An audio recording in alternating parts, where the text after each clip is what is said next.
Fall is absolutely my favorite time of the year. I love everything about it. I love the changing leaves. I love the crisp air. I love the fact you can wear turtlenecks.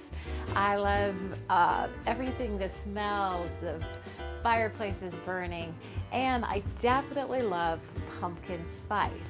One thing I don't love about it is sometimes the cost.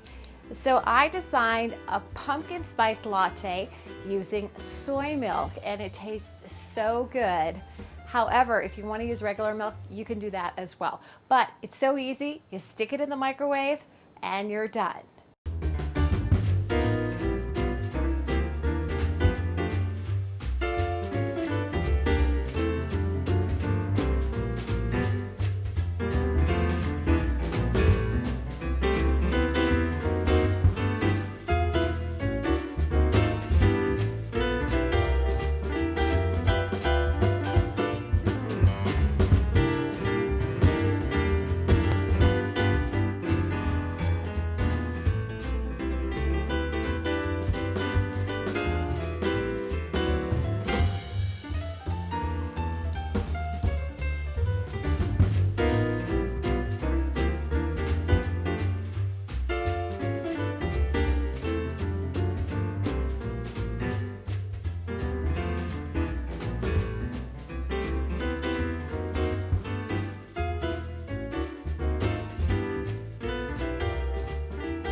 I want to thank you so much for watching, and we're going to make a lot more in the future, so make sure you subscribe, turn on those post notifications, and tell us what you want us to make in the future.